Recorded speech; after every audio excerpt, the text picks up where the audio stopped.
Well, good morning. It's so great to see you guys. It's a great Sunday for everybody except Alabama football fans, but it is a great day. I've lost half of the crowd already. I know. Man, it is great to see you guys here today. Real quick, before we jump in, a couple of ways I want to highlight for you on how you can make a difference in the upcoming weeks.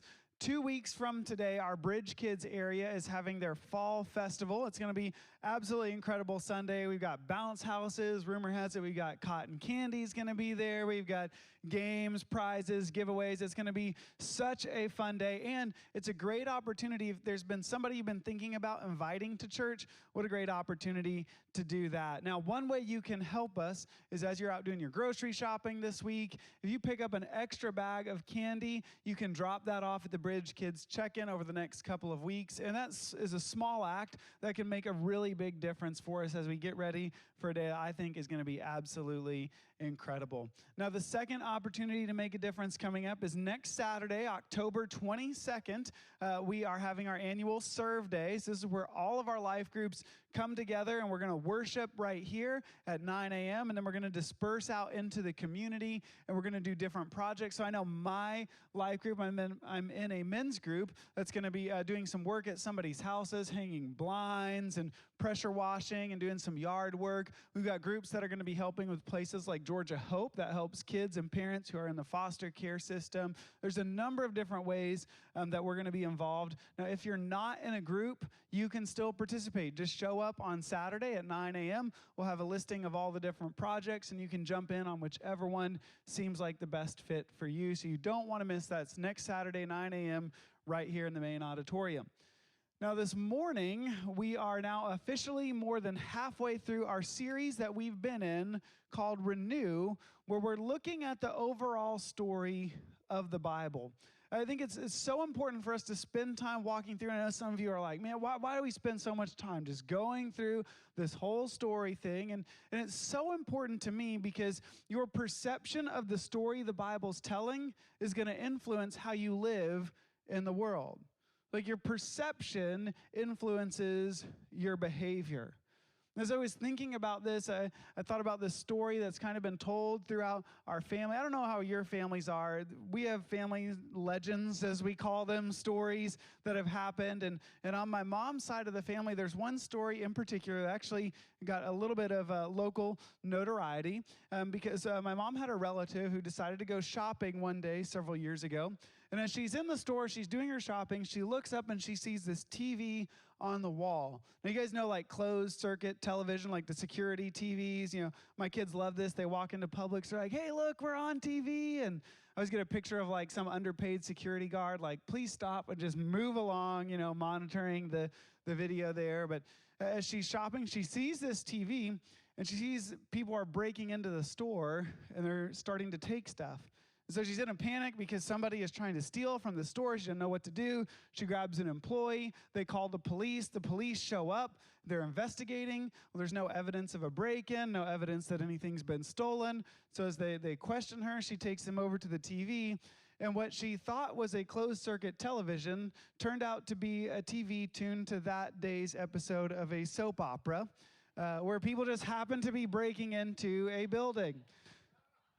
Now, it's not our family's brightest shining moment there, but I think if you think about it from her perspective, right, her perception was off.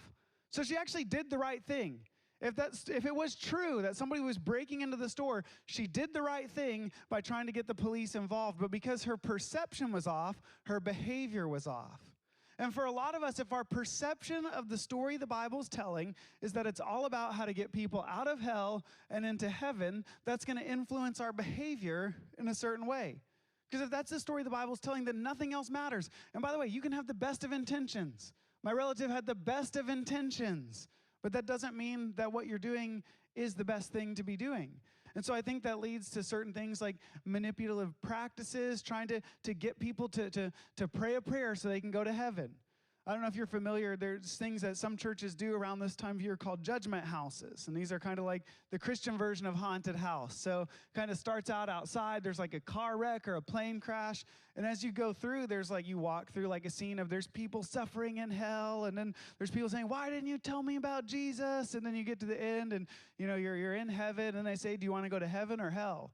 And of course, I want to go to heaven, right? You pray a prayer, but the reality is, like, that's very manipulative because you're trying to force a decision instead of focusing on the bigger story. I've heard pastors say, well, I'd rather scare them into heaven than lull them into hell, and it's like, that's a really catchy phrase, but I think it kind of misses the point there. Or if we think it's all about getting people out of hell and into heaven, you think, well, why should we care about people who are hungry? Why should we care about racial reconciliation? Why should we care about poverty alleviation? All of those things are distractions from the story the Bible is telling. If you think I'm exaggerating, these are real things that people say and argue about. And when we actually look at the story of the Bible, what we see is those things aren't distractions. Those things are central to the story the Bible is telling. Because the Bible's not as concerned about trying to get us out of earth and into heaven. The Bible's telling the story about how God wants to bring heaven to earth, and how he's inviting us to play a role in that story. Now, as we kind of continue today, I know this leads to a number of different questions that people may have. And so, like we have every week in this series, we've got the text number on the screen. Feel free to text in questions at any time. We'll set aside time at the end of the message to answer those. We'll also have Mr. Keith. They'll be walking around with a microphone. You could just raise your hand, and he's not going to give you the microphone, but he will hold the microphone close to you so you can ask your question. And then some of you, I joke every week, some of you will grab me in the lobby, and that's fine too. Because the reason we do questions is because I don't want you to feel like you have to agree with Matt or else you're going to hell. Like, no.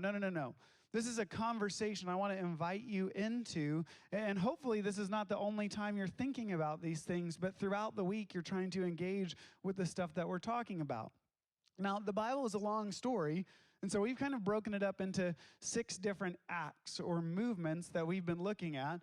So I want to do a little bit of audience participation this morning, all right? A little pop quiz. I'm not going to call on anybody, but I just want to kind of review real quick. So if this is a Netflix series, we've got a couple minutes of the previously on Renew, and we're going to get caught up with where we're at. And unfortunately, unlike Netflix, there's no little skip button, all right? So you're just going to have to go with me on the recap. Now, we start off by talking about Act 1. Who remembers what Act 1 was? Creation. Perfect. All right. So we talked about how in Genesis 1 and 2, the story that the Bible's telling is not so much concerned with how did the world come about, but what is this world that has come about? And the answer to that question is that the author describes all of creation as God's what? Starts with a T, temple, right? The creation is God's temple. And a temple is a place that if you walk into a God's temple, everything would be the way that God would want it to be. Right? If that God had everything just exactly right, that's what it would look like. And the story the Bible's telling is that creation was designed to be God's temple, where he lived and moved and where everything was exactly the way he wanted it to be. And the word the Bible describes is that it was good. And it was very good. It was teeming with life. It was just vibrant, and there was beauty and goodness. Now, you need someone to work in the temple. What is the name of the person who works in a temple? Priest, right? All right, you guys are catching on. I'm impressed this morning. You reviewed your notes from last week. That's great. You need priests. And so God puts Adam and Eve as the original priests. Or he called them his images. The image was a job. It was not like, hey, we look like God, but we are acting on his behalf. They used a priestly language that they were to work in the world and watch over it. So Adam and Eve were supposed to reflect, they were to be his images, reflect God's goodness, his beauty, and to work to continue about God's mission in the world, to work for the flourishing of all creation. So that's Act 1. But then there's a problem, which brings us to Act 2. Who remembers what this one's called? Fall, right? So we don't have time to get into it. There's a talking serpent and all that stuff. You have to go back on YouTube and get caught up if you want an in-depth conversation on that. But remember, in the fall, the point is not that Adam and Eve break some arbitrary rule, but instead of imaging God, they image the serpent and reflect his desires into the world. Or you could also make the case that they imaged themselves and what they wanted into the world. And that invites sin and death into creation. And so we said that sin is whatever keeps us attached to the thing that we're imaging. Because what makes the story of the Bible true is not just that it happened, but that it keeps happening. Because all of us know what it's like to image something other than God into the world. Like for some people, they're imaging love and acceptance. They're looking for people in the world to love and accept them. And so their entire life is built on people pleasing or bouncing from relationship to relationship. This is a lot of times where I see pornography come in. Because if you're looking for love and acceptance, pornography never judges you. Pornography never tells you no. And so what does that sin do? It keeps you imaging that same thing and prevents you from being who God created you to be. Or for some of us, we're imaging success into the world. And this is where we can actually not even notice the effects that it has, because we're chasing after success, but then we get caught up in pride and greed. And it's not necessarily that we're doing immoral business practices, but we're actually going after our own success instead of reflecting God's goodness and glory into the world. And so the problem the Bible is addressing is not that there are people who did immoral things. It's not that, oh, you cussed and now you're going to hell, right? It's not that there's bad people who need to be made good, but it's that we are supposed to be God's priests, reflecting his goodness and glory into the world, and instead we're trapped imaging other things. That's the problem the Bible's addressing. Now, God's solution begins in Act 3, and you get bonus points if you remember what Act 3 was. Anybody remember? Israel, 50,000 bonus points for you. You got it. You remembered. That was great. Now, Israel, last week, we took 20 minutes to go through the entire Old Testament. Now, I cannot recap that in a few moments we had. Somebody's like, why don't we take more time to go through? And I said, because your attention span's not long enough for me to take more time than that. And so this morning, I really just want to kind of give us two words that we talked about from last week that are going to set up what we're talking about this week in Act 4, which is Jesus. All right, because Jesus really is the culmination of the first three acts of the story. And I promise next week we won't do any pop quizzes, right? We'll move on from there. But to understand what Jesus came to do, we have to understand those first three acts. Now, in the story of Israel, it takes us through the story of the Old Testament. And it starts with God coming to a man named Abram, who's eventually renamed Abraham. God says, Abraham, if you trust me, if you follow me, I'm going to bless you. I'll make your name great, and through you, I'm going to bless the world. And not only that, but I'm going to bless you with descendants who will become a mighty nation, and it's through that nation that I'm going to show the world what I'm like.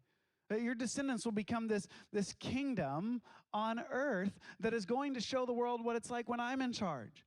It's a kingdom that's going to show the world what heaven on earth looks like. So that's the first word is kingdom. Everybody say kingdom. All right, so God made a promise that through Abraham's descendants, there would be a kingdom that would be heaven on earth. So it's not just Adam and Eve being priests. Now we have a whole kingdom of priests who are different and showing the world what heaven on earth looks like. Now, in order for Abraham to believe that, God enters into a covenant with Abraham. That's the second word. Everybody say covenant.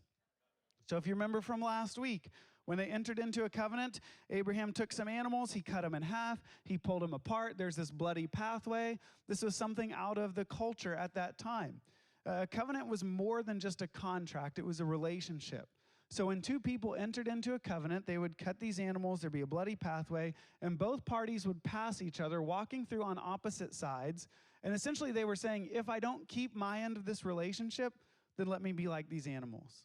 And the only way you could get out of a covenant was for one of the members to die. Right? So talk about the ultimate till death do us part agreement that you are in. And God says, Abraham, here's how I want you to trust me so much. We're going to enter into this covenant. And who remembers what happened to Abraham right before he passed through the pathway? Anybody remember? He fell asleep. And instead of Abraham passing through, God passes through on both sides, which really serves two purposes here.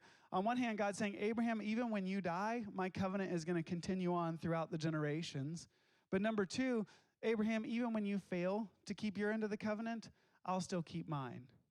When you mess up, I'm going to be faithful. I will keep the covenant for the both of us. And you can trust this because the only way a covenant can be put to an end is if somebody dies. And we all know that God doesn't die, right? And so God's covenant is set into place. Now we know from there, Abraham's descendants become the Jewish people, and they're enslaved in Egypt. And so God sends somebody to deliver them out of Egypt. Who did God send? Moses. All right, anybody seen Prince of Egypt? We know the story. And so Moses leads God's people out of Egypt. And we get that like very famous scene. It's in like the movie 10 Commandments where God's people are right there next to the Red Sea. God parts the waters. The people walk through the waters. Moses leads them, and then the waters come back down onto the Egyptian army behind them. Then Moses even leads God's people. We didn't talk about this last week, but they spend 40 years wandering around in the wilderness. But after they cross through the water, Moses leads God's people to this mountain where he divides them into 12 tribes. Moses goes up the mountain and receives commands from God. This is where we get the story of the 10 Commandments. And if you remember, what God is doing is he's kind of laying out the details of his covenant. These aren't arbitrary rules. God's saying, listen, you're going to be my kingdom of priests. You're going to show the world what heaven on earth looks like. So here's what it looks like. And so you get people who are told every week, take a Sabbath day. Like take one day to stop working, to rest, and to enjoy all of creation. You're no longer in slavery. Like, let me show you what heaven on earth looks like. And so the first 5 books of the Bible, we just get this story unfolds of God giving these commands. Because he doesn't give them all at once. There's 613. But if you remember, the way he gives them, he gives these commands. Moses goes down, remember? And the people were worshiping the golden calf. So you get commands, people mess up. So God gives more commands to help clarify, and then the people just find new ways to mess up, so there's new commands, and that's the first 5 books of the Bible. Genesis, Exodus, Leviticus, Numbers, and Deuteronomy. It's the whole story over and over and over again. The Jewish people call that collection of books the Torah, which is the law, because you just get this story of people messing up and God giving more commands. There's nothing wrong with the commands. They're good. But I used the illustration last week. It's like if I tell my kids don't cross the street and they play in the street, right? And they say, well, you didn't say we couldn't play in the street. They say, well, don't go in the street. Okay, I'm going to get right up to the street. Don't get anywhere near the street. Okay, we'll get on the roof of the house. They're always trying to kill themselves. We're trying to keep them alive. That's what God is doing, just trying to keep his people alive so they can show the world what heaven on earth looks like. Now we get to the end of the law, and there's another section in the Old Testament called the prophets. So where we get like 1st and 2nd Kings, 1st and 2nd Chronicles. You get Isaiah, Jeremiah, Ezekiel, Hosea, Amos. All of the prophets are right here in this section. And the prophets kind of detail this story that no matter what God does, Israel never fully lives out their purpose to show the world what heaven on earth is like. In fact, God says, you should be different. Let me be the king of the kingdom. The people say, no, we want our own king. And so they take a king for themselves. God says, don't build this massive military. Let me be your protector. And they say, no, we want a massive military. Don't store up massive amounts of wealth. Let me be your provider. No, we're going to store up massive amounts of wealth. And after centuries of this happening, God says, I'm not going to force myself on you. He removes his protection. Israel's enemies come in and defeat them. And all of a sudden, God's kingdom is gone. There's no more heaven on earth. So the question is there any hope? Because listen, the law was good, but here's the problem. The law could not change someone's heart. Right? There's nothing wrong with the laws and the commands that God gave, except all we would get is just more commands, because what we need is a transformation on the inside. That's why the prophets say we need a circumcision of the heart. You got to go back to last week's message to figure out what that means. He says we need a heart of stone replaced with a heart of flesh. We need a heart transplant. And the prophets looked forward to a day where, guess what? God's kingdom will come back. But this time, you got to look for a leader who comes from the line of Abraham, who's even better than Moses.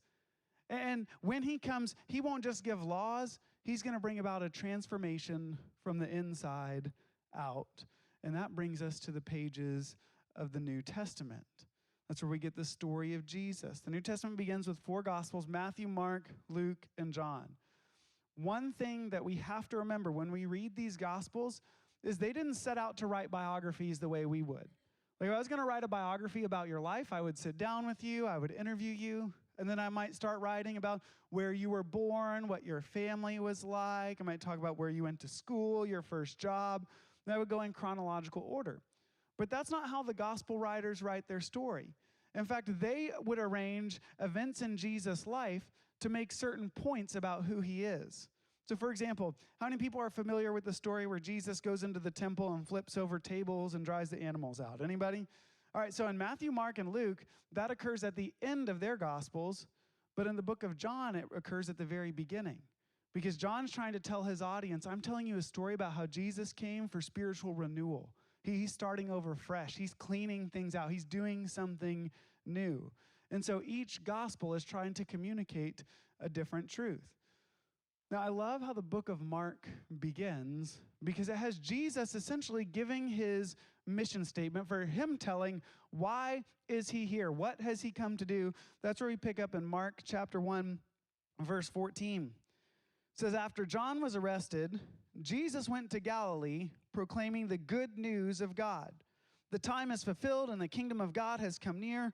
Repent and believe the good news.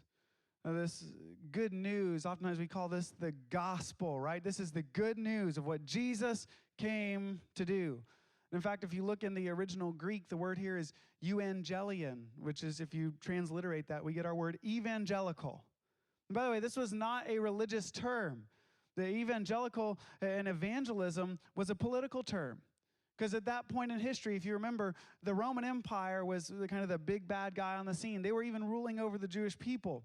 And whenever they annexed or took over a new territory, they would send out evangelists who would go in and proclaim the gospel that Caesar is Lord and now everything has changed. So live your life for Caesar and everything would be great. And if you don't live life for Caesar, then everything will not be so great. And so when Jesus comes on the scene, he takes that political term and he says, what I'm doing is I'm telling you the gospel, the good news. So what is the gospel? If you ask a lot of people what is the gospel, what they're going to say is some version of, well, Jesus came to die for your sins, and 3 days later he rose again, and if you believe in him, then you'll have a relationship with him. Now, there's truth to that, but let me ask you a question. At this point in Jesus' ministry, has he died yet? No. Has he rose again yet? So is that the gospel Jesus was teaching? No. What is the gospel? Well, it says right there. The gospel is that, guess what?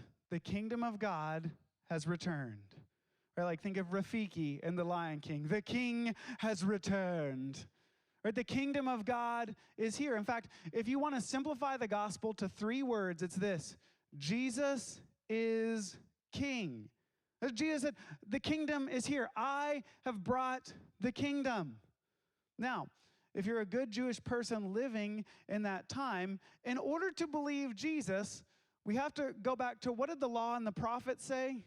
Well, they said that the one who would come from the line of Abraham and would be even greater than Moses. Now, the Gospel of Matthew, which I don't know if you're supposed to have a favorite book of the Bible, but that one's like up there for me. And Matthew wrote to a Jewish audience who would have been asking these questions. So in Matthew chapter 1, we get these genealogies. I don't know if you ever read through the Bible in a year and you're like, this person begat this person. It's like so boring. You're like, I'm just going to skip this. We get the idea, move on to the next chapter. But in Matthew chapter 1, Matthew's trying to show us that Jesus comes from Abraham. Like he is descended from Abraham. And then you get to Matthew chapter 2. We get this story when Jesus was a child. There was an announcement that there was a king that was born, and King Herod at that time did not want any threat to his throne, so he tries to kill Jesus. Jesus and his family flee to Egypt. So when Jesus gets ready to start his ministry, he has to come back from Egypt. Then you get to Matthew chapter 3, where Jesus is baptized and he goes through the waters. Matthew chapter 4, Jesus spends 40 days and 40 nights in the wilderness of fasting and praying. You get to Matthew chapter 5, and Jesus takes his 12 disciples to a mountain to get God's commands. So Matthew's writing to a Jewish audience who knows that the new king who's coming to bring God's kingdom has to come from Abraham, which is answered in Matthew chapter 1, and they have to be a new Moses. And wait, Moses led people out of Egypt. He led them through the waters. He was with them as they wandered for 40 years in the wilderness. And he took them to a mountain, divided them into 12 tribes, and gave God's commands. What did Jesus do? Well, Jesus came out of Egypt. He went through the waters of baptism. He spent 40 days in the wilderness, and he took his 12 disciples up on a mountain to give them the new commands. In fact, the commands that Jesus gives, he says, well, you've heard it said, don't commit adultery, straight from the 10 Commandments. And Jesus says, but what I'm telling you is don't even lust. Now, what is Jesus doing? He's getting to the heart of the commands, right? Like you think as long as I don't commit adultery, then I can have whatever thoughts. And Jesus says, no. When you are given over to those thoughts, that's what you're enslaved by sin and you're still imaging other things. Jesus says, you've heard it said, don't commit murder. And you think as long as you haven't murdered somebody, you're good. But no, it goes to the heart. Have you spent time caught up in anger and bitterness and resentment towards somebody else? Well, then you're enslaved to that, and you cannot be who God created you to be. Jesus is a better Moses who's renewing the hearts. Are you guys tracking with me?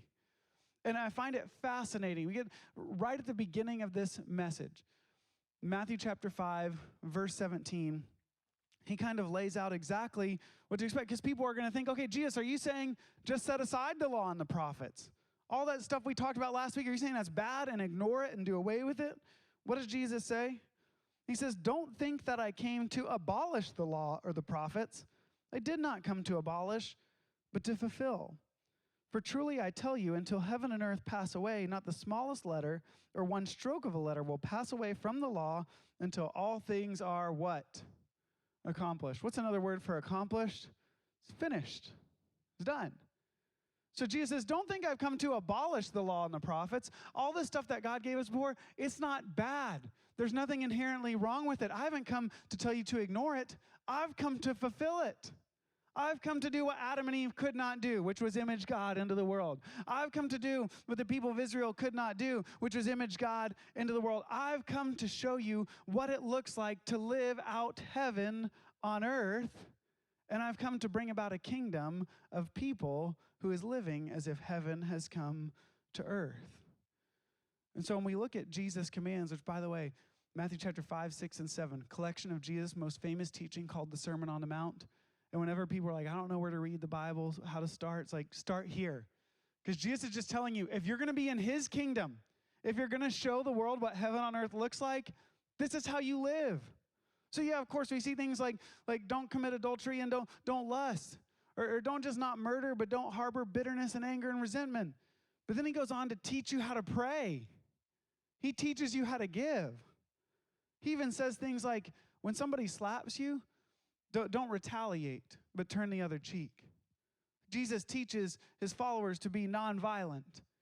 Jesus says, when you have enemies, don't speak ill of them, don't denigrate them, don't hate them, but love them, serve them, care for them. Like, this is so antithetical. It is. Remember, Jesus is building a completely different kingdom than the ways of the world. And when you read this, you see how different is the way of Jesus from the way of the world. And I know in my own life, when it makes me uncomfortable, what I'm tempted to think is, well, Jesus didn't really mean that.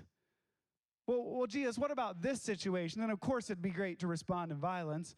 Well, it's okay to hate this person because of what they did. But Jesus says, no. It's a completely different world that I'm calling you to be a part of. And man, when we talk about some stuff like that, one of the biggest kind of pushbacks I get is that, well, Matt, you don't understand. Like we're supposed to be nonviolent, but what if this happens? Or what? Doesn't somebody need to stand up? Like it's not effective, Matt. It doesn't work to be nonviolent. And the reality is, Jesus hasn't called us to live this way necessarily because it works. Jesus' commands are not like 7 simple steps for you to live a better life. It's not 10 steps to having peace when you go throughout your day, or like life hacks. No. He's building an entirely different kingdom. And in fact, when we look at the book of Revelation, we did a whole series on this. Revelation is not about who the Antichrist is. It's not about a rapture. The rapture doesn't even appear in the book of Revelation. That word doesn't even appear in the Bible anywhere. It's not about trying to identify when Jesus is coming back. No. The book of Revelation was written to persecuted Christians to encourage them. And what Jesus says is, hey, even when you go to your grave, trust that I am the one who will vindicate you. Don't retaliate, because I'm going to be the one to bring heaven to earth. And like so many times, I think about Jesus who says, if you want to follow me, then take up your cross. If you want to follow me, pick up your electric chair and die to yourself. And so I get this picture where Jesus is calling me to die to all of that fleshly part so I can live in his kingdom. So I'm up on my cross. Oh, but then that person offended me, so I got to get down and I got to set them straight. Jesus says, no, Matt, get back up on the cross. And I'm up on the cross and somebody hurts me and I say, I just need to fix this situation. And Jesus said, no, get back up on your cross. I mean, think about the world we live in is constantly begging us to get off our cross. Jesus says it's a different way of living. We're supposed to love our enemies. I mean, my kids and I have been joking because every time we try to watch a football game, every commercial break is 3 minutes of hearing that Herschel Walker is the spawn of Satan and that Raphael Warnock is the devil himself, right? Like, it's just 3 minutes of that. And we go back and we think, well, no. That's not who we're called to be. Yes, the world peddles in fear and divisiveness and says we need to demonize other people. The world is going to tell you this is the most important election in your life. And can I just give you the freedom? This is not the most important election in your life. I promise you this. Because you know what? They're going to say the next one is, and the one after that, and the one after that. And I'm not saying that those things aren't important. But listen, for so many of us, that has become so important that we regard the call of Jesus to love our enemies, and we've convinced ourselves it's okay to denigrate them. It's okay to say that person is evil, and if they get elected, it's the end of democracy as we know it. Man, I wonder if we have people here today from different political beliefs and backgrounds, man, have we become so hardened in our hearts that we wouldn't serve the people who disagree with us politically? That could we look at them and recognize that they were made in the image of God as well? So we're called to love our enemies. We're called to resist the temptation to engage in violence because that's what heaven on earth looks like. That's what Jesus has called us to do. So following Jesus is not about being a good moral person. It's about showing the world what heaven on earth looks like. And I think in a culture like ours today, if as a church, we could just be a place that looked like heaven on earth, man, what a shining light that would be into a dark world that a lot of times feels a lot more like hell than heaven. Now, I'm running out of time, so I do want to go ahead and open it up. If you have questions, you can go ahead and raise your hand. Mr. Keith will be around in just a second. Now, while we're waiting for that, let's see if we got any text-in questions. Is there a form of the gospel that we can see in the Old Testament? It's a fantastic question, and I think it depends on what you mean by the word gospel. If by the word gospel you mean the good news that God's kingdom is here, well, then absolutely, because Israel was supposed to be God's kingdom. They were supposed to show the world what heaven on earth looks like.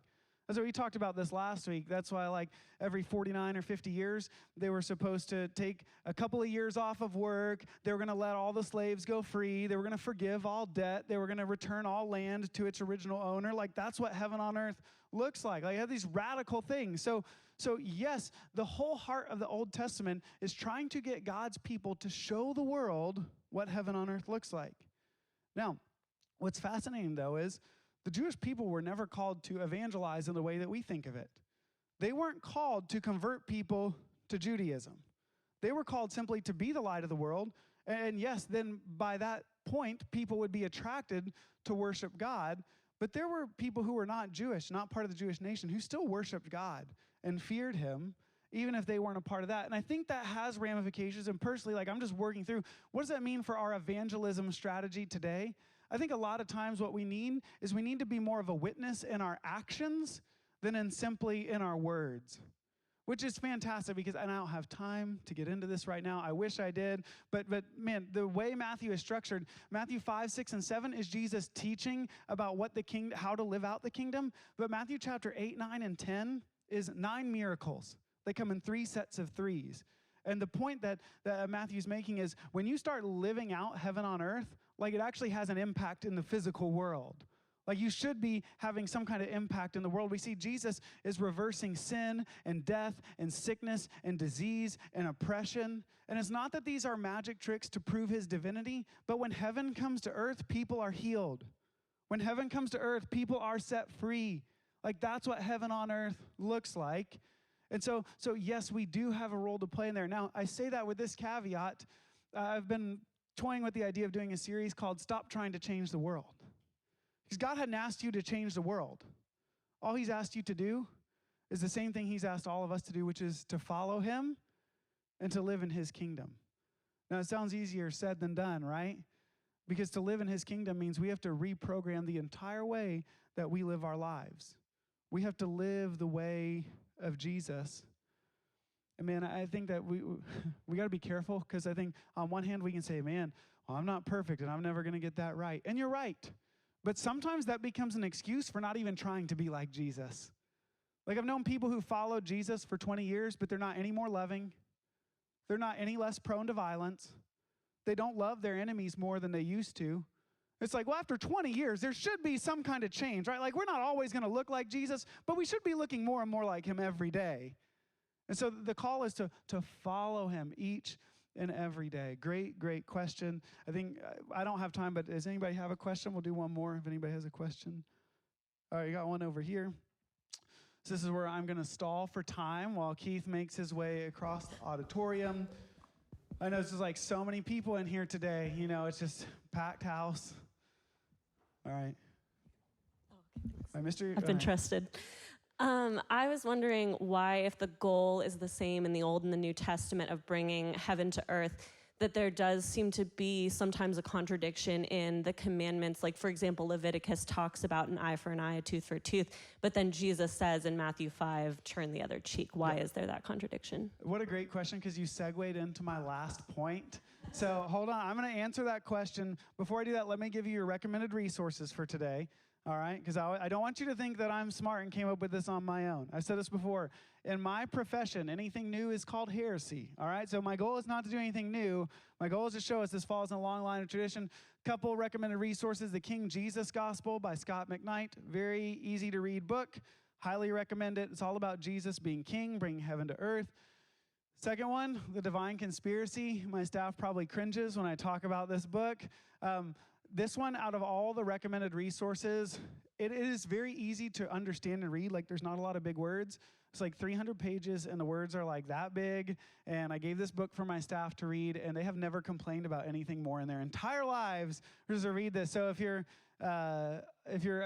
one who falls asleep while you're reading, maybe don't read this right before bedtime. But honestly, out of all the books I've recommended, this walks through the Sermon on the Mount and what this means for Christians today. Like, I cannot recommend this book highly enough. This is a life transformational kind of book, and I would highly encourage you, check that book out. I don't even know if there's an Audible audio book, but do that if you can. I mean, it's great. And then every week I'm giving you a Bible Project video to watch. Watch the one on the book of Matthew. He goes through how the whole thing is structured and does a much better job than even I talked about today, but go check those out.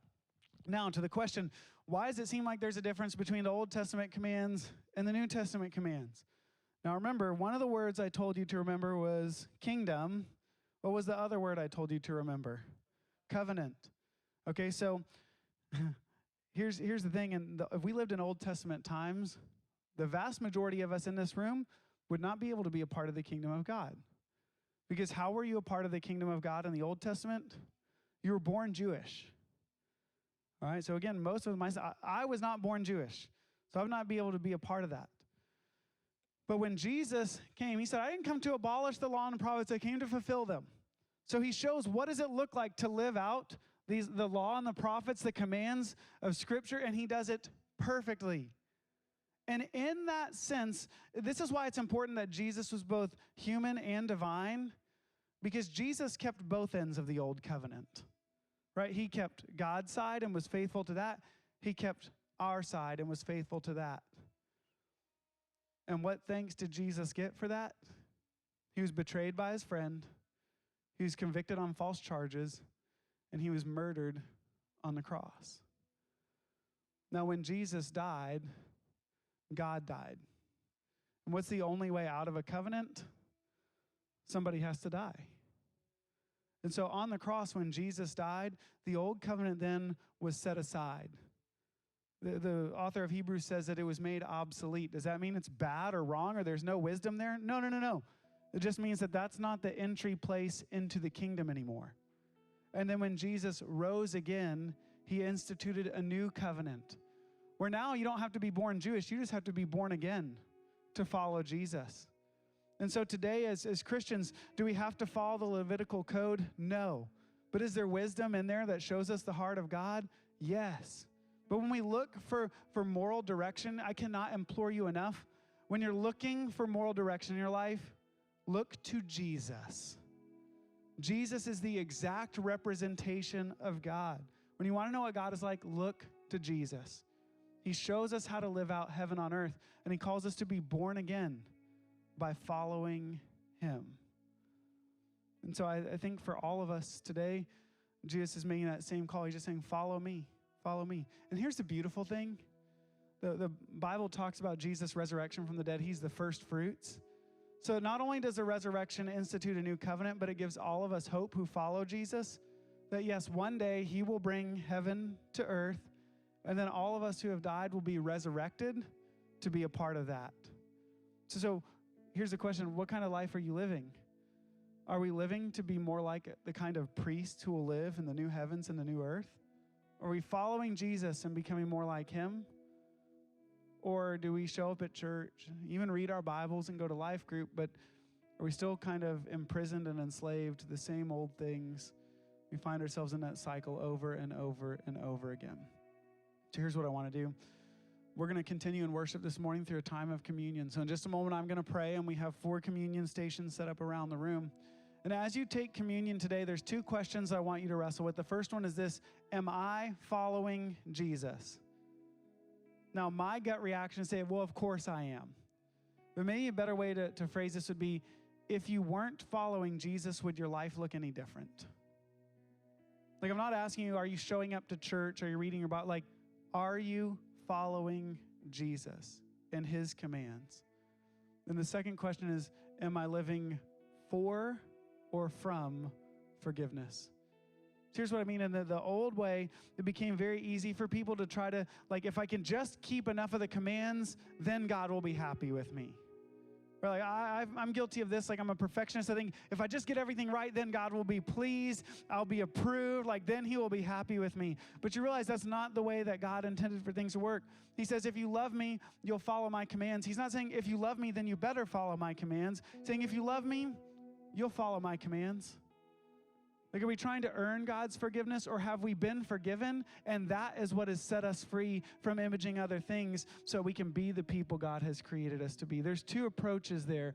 Which one are you approaching Jesus with today? And see, I think as we spend time wrestling through these questions, I think Jesus will speak, he will challenge us, and he will show us ways that we can become more like him. So all across this room, would you bow your heads and close your eyes with me? Jesus, we are so thankful for this new covenant. And I pray right now that you would give us the boldness and strength to actually follow you. Pray that when it's hard, you would encourage us. And when it's easy, you'd help us to remain faithful. I pray you would point out any area in our lives right now where we're not following you. Any areas we're kind of holding on for ourselves. And today we just surrender that to you. Jesus, you are the King, and we just want to live in your kingdom. And so right now, Jesus, in this moment, would you speak to us? Would you change us? Would you help us be more like you? It's in your name I pray. Amen. As you feel led, you can take communion.